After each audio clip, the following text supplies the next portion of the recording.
Sveiki, šiandien grįžtame su labai gražiu uždaviniu ir tai yra nelygybė. Ir šitą uždavinį aš ištraukiau iš Rumunijos nacionalinės olimpiados. Beje, toje olimpiadoje užduotys tikrai labai geros. Viena tikriausiai sunkiausių ir geriausių olimpiadų pasaulyje yra būtent Rumunų nacionalinė olimpiada. Ir ten buvo štai tokia užduotis. Mums reikia įrodyti, kad sinus pi iš 4n yra daugiau lygu šaknis iš 2n su visais n natūraliaisiais. Ir kokį būdą aš norėčiau čia panaudoti? Tai norėčiau panaudoti funkcinę analizę. Tai labai gražiai susiriš į... Kai nelygybę galima išspręsti su funkcija tiesiog. Matematikoje viską galima surišti, jeigu žinai kaip. Tai, persikelsiu į kitą pusę. Turim sinus pi iš 4n minus šaknis iš 2n yra daugiau lygų už 0.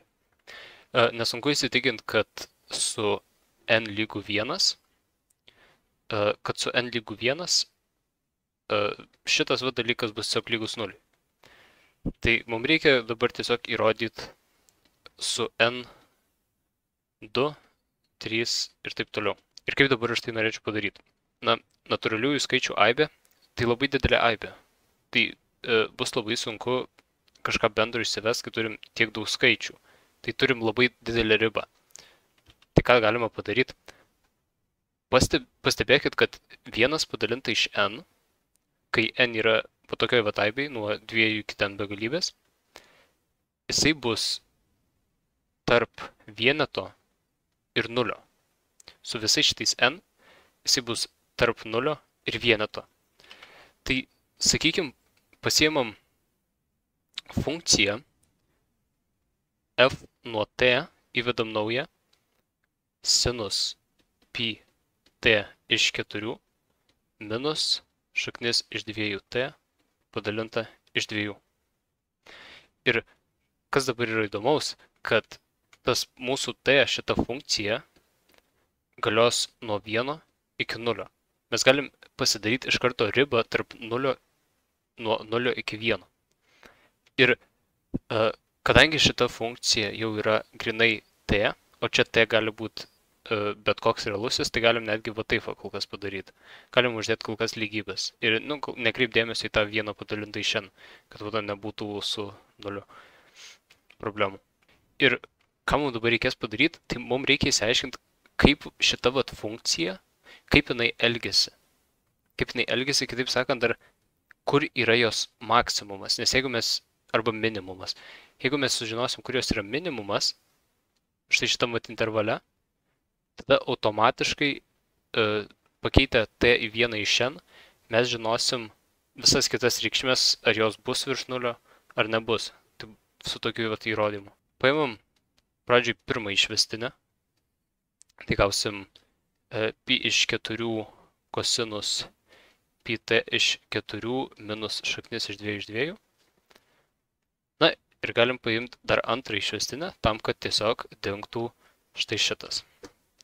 Jeigu paimam antrą išvestinę, tai jau turėsim minus pi iš 4 kvadratu sinus pi t iš 4 su t, kuris yra tarp 0 ir vieneto. Ir kadangi mes dirbam su intervalu, tai galim pasižiūrėti, žinoma, čia yra minusas, čia pi iš 4 kvadratu, tai čia tą minusą turėsim, čia tą reikšmę turėsim. Dabar reikia tiesiog pasižiūrėti į pi t iš 4, kai turim štai tokias ribas. Su tokiam ribom, pi t iš 4 tikrai bus mažiau lygų pi iš 4, mažiau lygų 0. Su 0 mes turėsim, kad f dvigubai išvestinė nuo t yra lygų 0, kai t lygų 0, o nuo 0 iki vieneto sinus pi t iš 4 bus teigiamas, o čia turėsim neigiamą, vadinasi bus neigiamas. Ir tai tiesiog reiškia, kad f antra išvestinė nuo t yra mažiau už 0 su t, kuris yra tarp 0 ir vieneto. Dabar, ką reiškia, kai antra išvestinė yra mažesnė už 0? Tai reiškia, kad pirma išvestinė nuolatos mažėja intervale 0t1. Šitame intervale f išvestinė nuolatos mažėja. Ir dabar mums reikia susijęti su pradinė funkcija f. Tai mes turim vėlgi dvi ribas, kurias mes galim drąsiai įsistatyti ir žiūrėti, kaip elgiasi f išvestinė. Tai f išvestinė nuo 0 bus lygi. Ten buvo taip. Tai turėsim, jeigu įsistatysim 0 kosinusas 0, kas yra vienetas, tai turėsim pi iš 4 minus šaknis iš 2, kas yra pi minus 2 šaknis iš 2 padalinta iš 4. Ir šis skaičius yra didesnis už 0.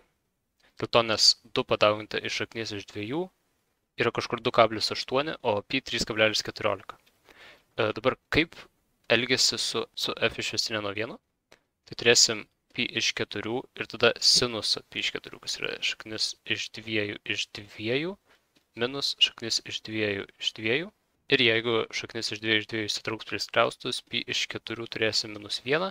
Šitas dalykas bus neigiamas, vadinasi, visas šitas dalykas bus neigiamas. Ir ką mums tai pasako?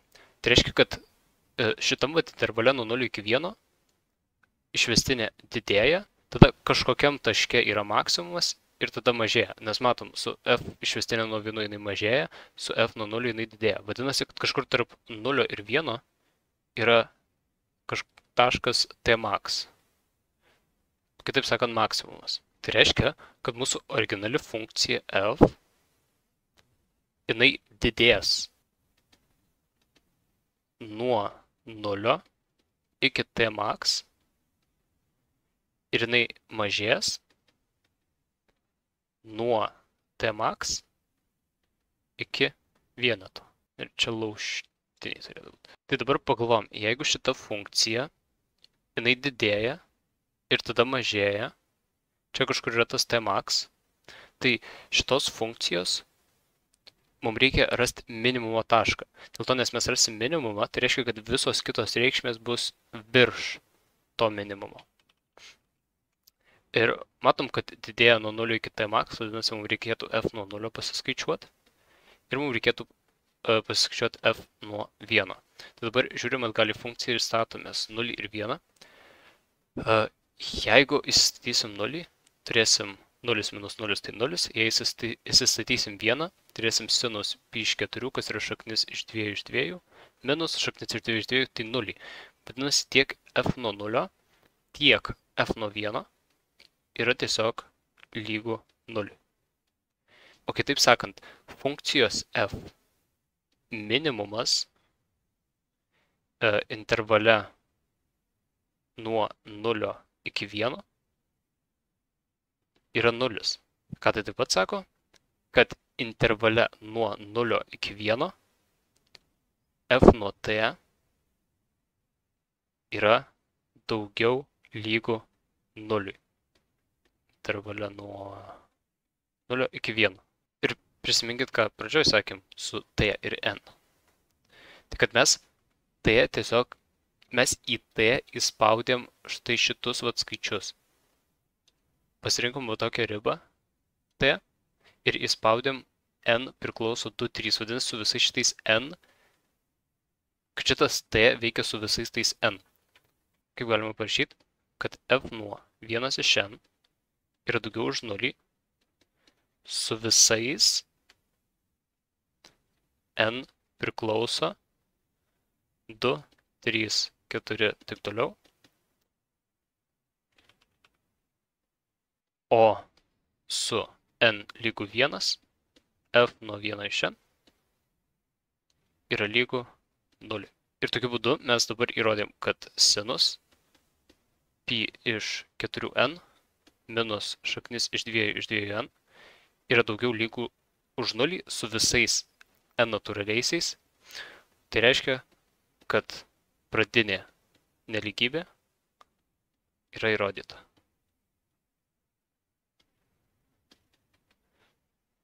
Labai gražus uždavinys ir labai gražus sprendimas pasinaudojant tik per funkcijas, tik per funkcijų išvestines, funkcinę analizę, kaip funkcijos keičiasi, galima išspręsti pakankamai, sakyčiau, paprastai nelygybę. Šiandien tiek, ačiū už žiūrėjimą.